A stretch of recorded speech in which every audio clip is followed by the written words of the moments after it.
All right, good afternoon to you, friends and colleagues. I believe everyone is doing good. We thank God again for this noon. I just returned from my bush. I just returned from farm. Um, it's been raining, and so we are done with the annual crops. We are done with harvest.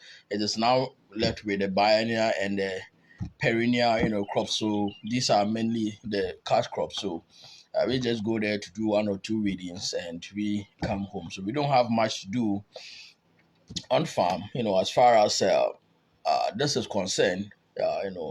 As far as farming activities is concerned. Anyway, so thank God again for uh, helping me to accomplish today's task. I'm almost done for the day, in terms of, working for the day. Sometimes it's good to be a sole proprietor because that enables you to um, do things on your own, do your own planning, do your own arrangement, set your own time, your schedules and everything, without being monitored by anyone. I decide to go to farm as and when I chooses and close as and when I, desire.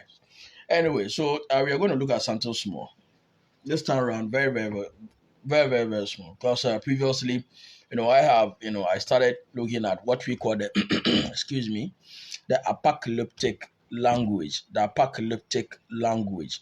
Normally, the apocalyptic language, excuse me, usually confound many, and many tend to read a lot of meaning, unsubstantiated meaning into them. It's because of the way we were taught, because of the way we were made to understand, and so whenever we come across this language in the Bible, we tend to, struggle with it in terms of trying to understand them. So today, I am here to continue that studies. In fact, studies that I did, some months ago, but I believe it's still relevant, today, in view of Second Peter chapter 3. So it's necessary we quickly look at this. It's going to be sharp, sharp, straightforward. We are not going to do a lot of exegesis to this text now. So many believe that sometimes when when we come across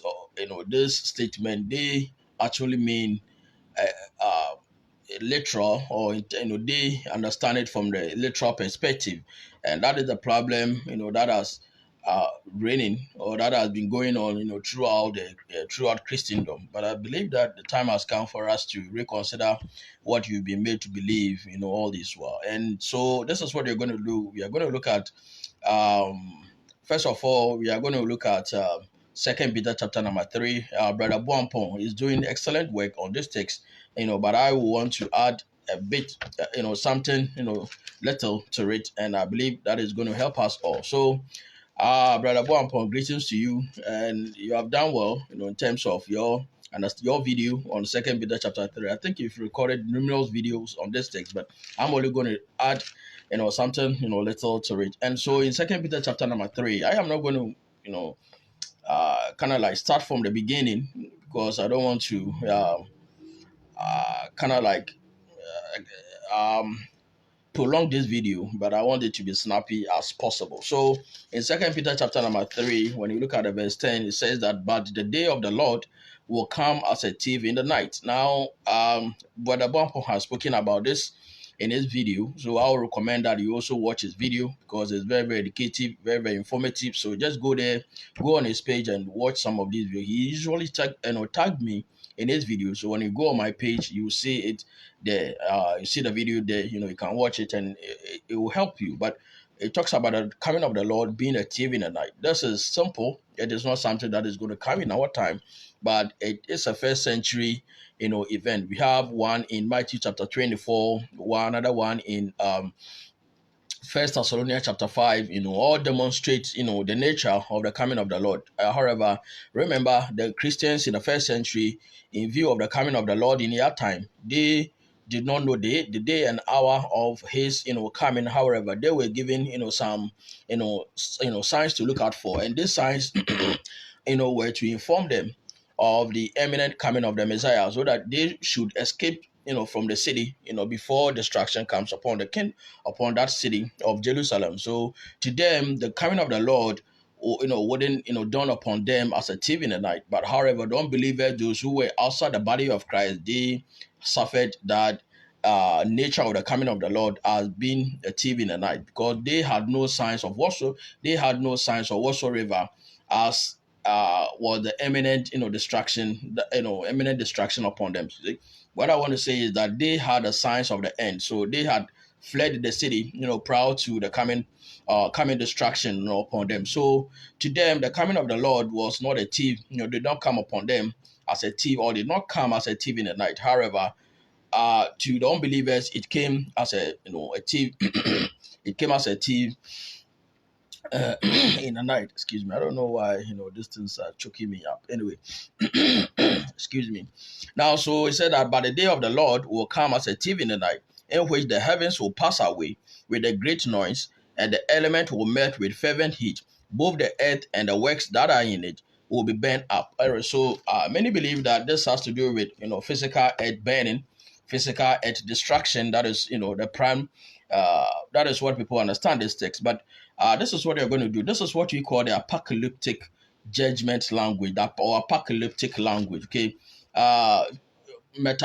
it's a metaphor. It's figurative. It's never been literal. But what they usually mean is a fall of a nation. See, a fall of a nation is described this way, and we are going to look at it from the Old Testament, and I believe that is going to, help us to understand it. But remember, Peter wrote this letter primarily to the Jewish in the diaspora, so they were people who, understood, what this mean. They understood what this language mean. When uh, a judgment language is spoken this way, they understood it, because it was their idiom. They also have idiom, they have metaphor and stuff like that, just as we have some of these things in our local language today. So for instance, in my local in my local language, when you say a mighty tree has fallen, okay, that means that a high profile person has died. But you see, in the Western world, or if you are not of my tribe, when you say a mighty tree has been uprooted, sorry, it will mean that there's a mighty tree somewhere in a jungle that has been, uprooted as a result of storm event. But when you are of my tribe, when you are of my language, you understand it to be a high, eminent person, high profile person has actually, fallen.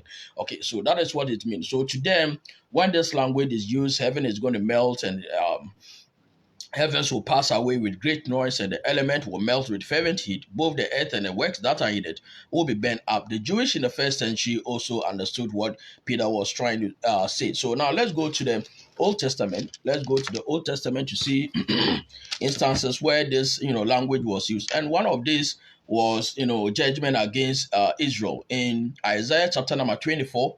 Isaiah chapter number 24, verse 1 to 5. So let's listen to what Isaiah, said in terms of the destruction that was going to come upon Israel. I think this was BC 585, thereabout. Now, so let's see. Now, it said in Isaiah 24, verse 1 to 5, it said that, behold, the Lord makes the earth empty and makes it wait. So the Lord is going to make the earth empty and makes the earth empty and makes it waste. Okay, so what earth was he going to do? Is it the physical universe that is going to make it empty? Now this is past event. This is long fulfilled. Okay, no, right. Okay, this is what you call a little apocalypse. Let me address this in Isaiah 24 to Isaiah 24 to Isaiah 27. That is what we call a little apocalypse. So yeah, it talks about the destruction of Jerusalem. Then in chapter 25, it talks about the time of the wedding. Chapter 26 talks about the time of the coming of the Lord out of his place. And chapter 27 talks about the time of the blowing of the last trumpet to regather, Israel. So we call that, this particular chapter, little apocalypse. So this also relates to the fall of Jerusalem. That was, in their days, that was not in their days, but that was going to come in their last days. So he said that, behold, what is happening? Behold, the Lord makes the earth empty and makes it wait, distort its surface and scatter abroad its inhabitants. So this is what was going to happen. Now remember when that judgment came up upon Israel in AD 70, their city was destroyed, their temple was destroyed, many were killed and others were enslaved.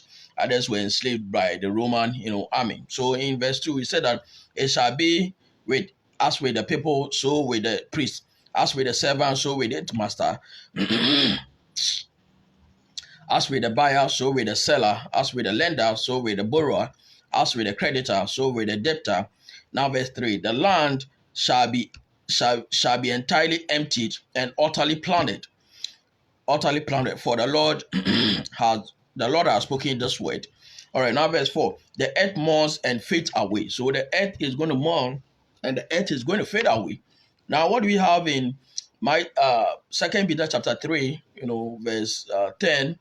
The earth is going to roll away, heaven is going to pass away and stuff like that. So these are correlate. I mean, this is where this is the background. Excuse me, it's just happened. The earth mourns and fades away, and the world languishes and fades away.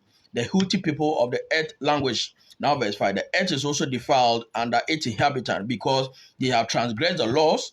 They have transgressed the laws and changed the ordinances and broken the everlasting covenant. Now, you see why the Lord is going to destroy Israel is because they have transgressed the laws and they have changed the ordinances and broken the everlasting covenant. Therefore, the curse has devoured the earth, and those who dwell in it are desolate. Now, desolation is spoken all throughout in the New Testament. Matthew 24, it is there.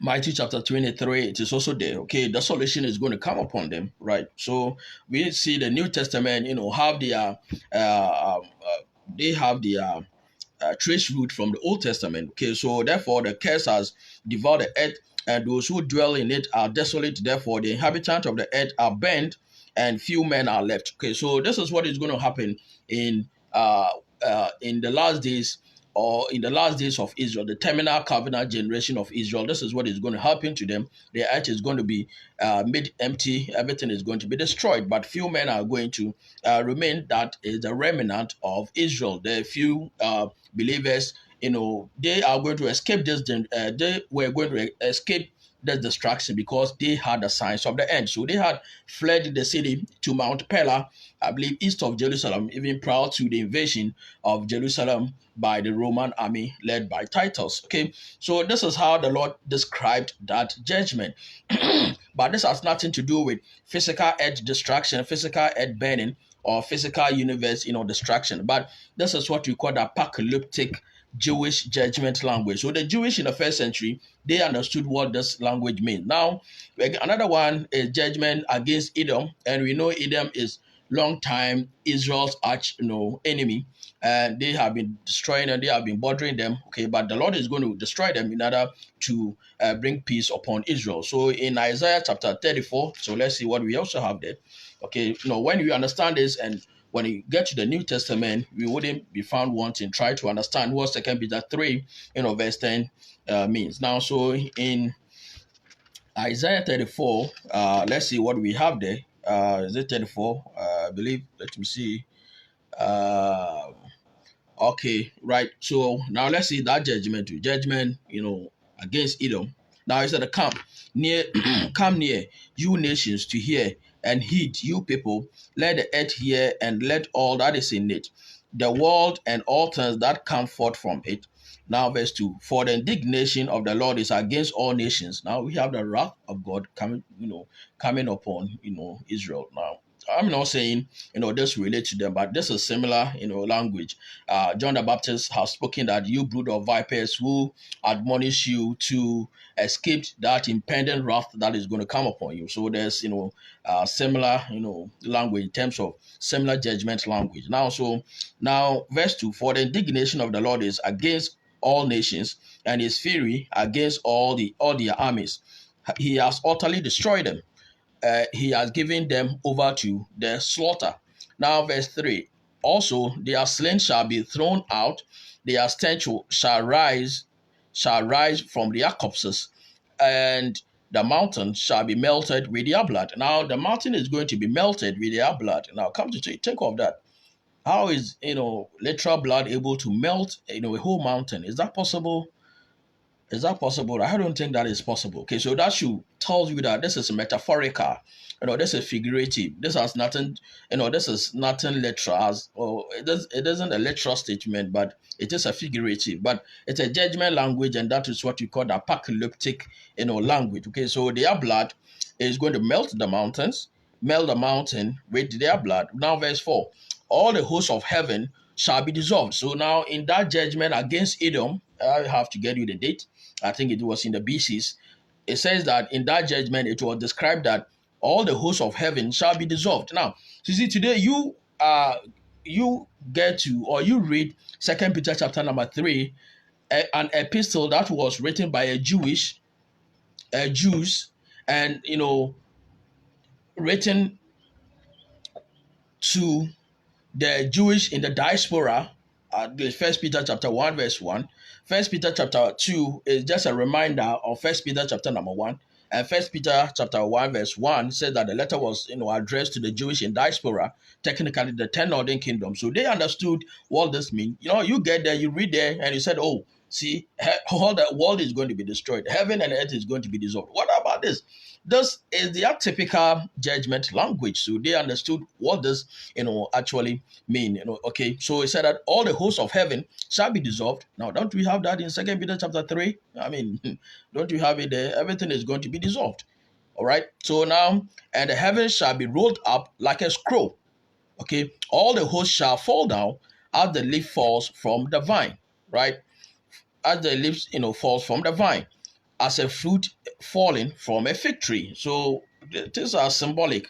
They are, just look at the imagery here and compare that with compare it with that of Second Peter 3:10. Now verse 5. For my sword shall bath in heaven. Now my soul shall be bathed in heaven. Indeed, it shall come down on Edom and all the people of my case for judgment. So this is typical judgment language. I don't think that when this judgment came upon Edom, their blood, melted the mountains, at the time. No, neither the Lord sword bath in heaven. No, see, you have to, understand it. Now, another one is judgment against Nebuchadnezzar, Babylon, which he suffered from the hands of the Medo Persia, and that is also in Isaiah chapter number 13. So let's go there and let's see how that judgment was also described. Okay, so that when we understand the old, then we will understand the new. But without that, it will be hard for us to to understand the new. Now, I want to just in verse 1 of Isaiah chapter 13 said that the burden against Babylon, which Isaiah saw, Isaiah, the son of Amos, saw. So we are going to talk about judgment against Babylon, because the burden is upon them. All right. So he said that lift up a banner on a high mountain, raise your voice to them, wave your hand that they may enter the gate of the nobles. I have commanded my sanctified ones. I have also called the mighty ones for my anger. So it means that the Lord is going to use people, okay, to destroy or to carry out his judgment. And that is how the Lord has always carried out judgment. He uses, instrument to carry out his judgment. Okay. That is what we call, in theology, we call it this term that I want to remember, theophany, right? Theophany.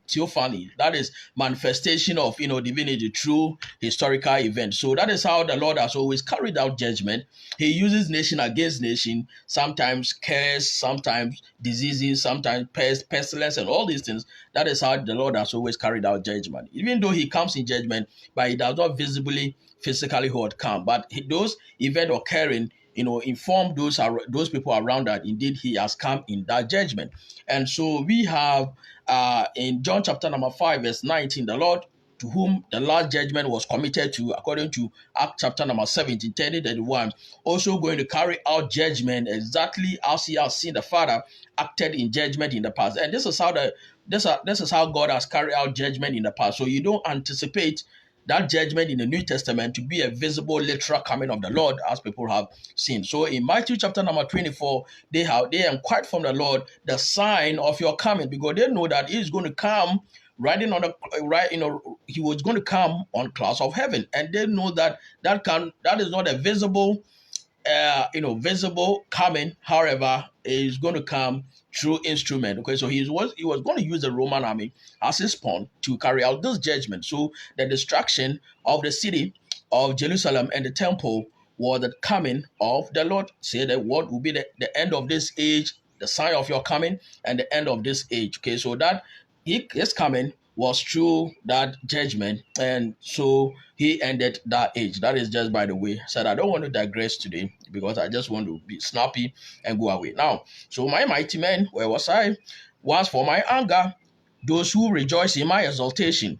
Now, verse 4: the noise of a multitude in the mountains, like of many people, a tumultuous noise of the kingdoms of nations gathered together. The Lord of hosts masters the army for the battle.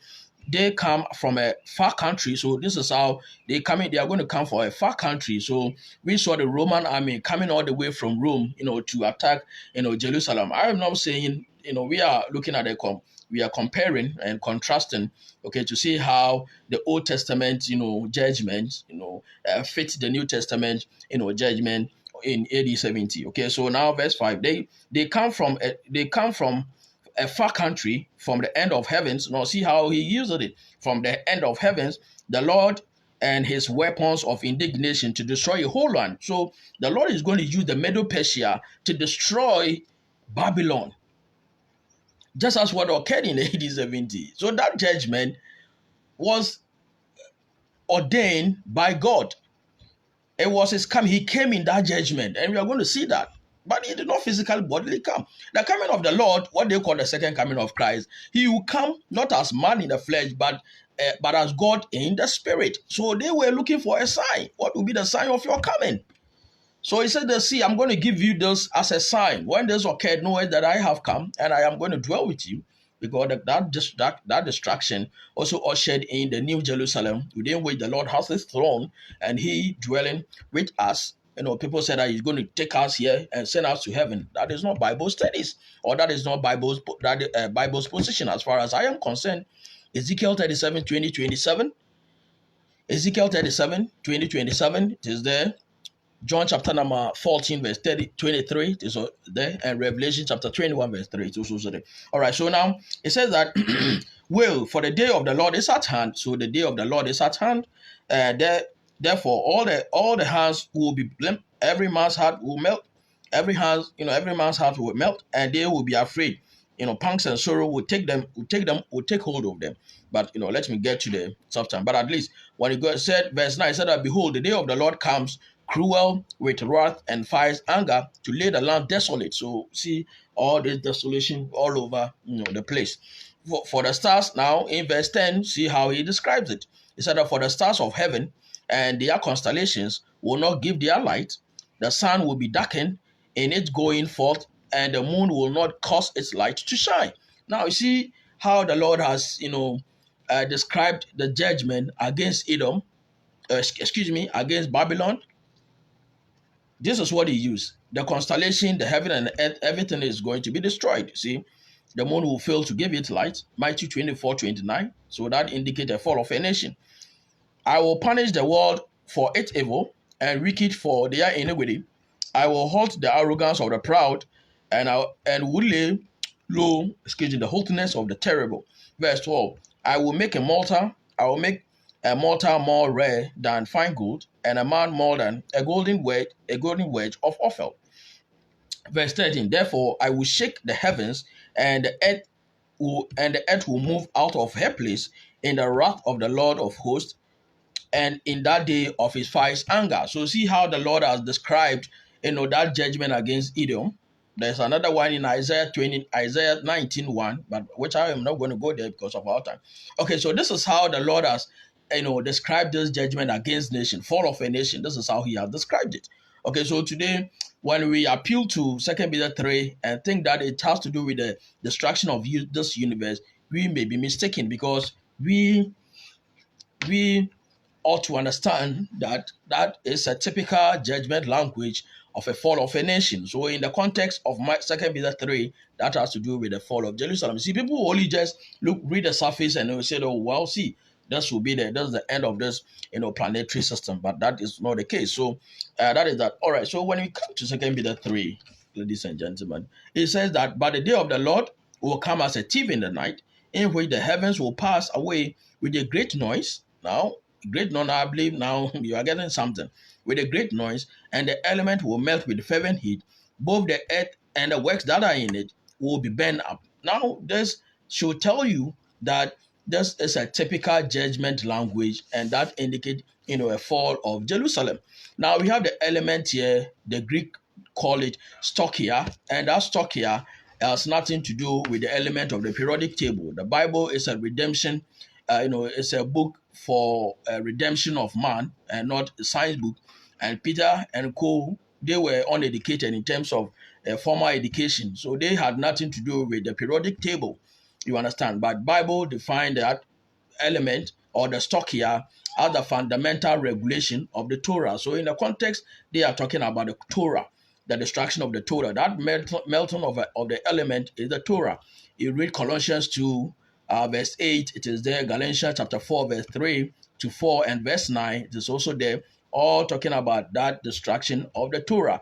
Okay, that Torah regulated the world of the first century. So the melting of the destruction of the Torah, okay, also, relate will also will eventually brings to an end the world in which they live in the first century, and that has nothing to do with the element of the periodic table purported to be the basic building block of this material, creation.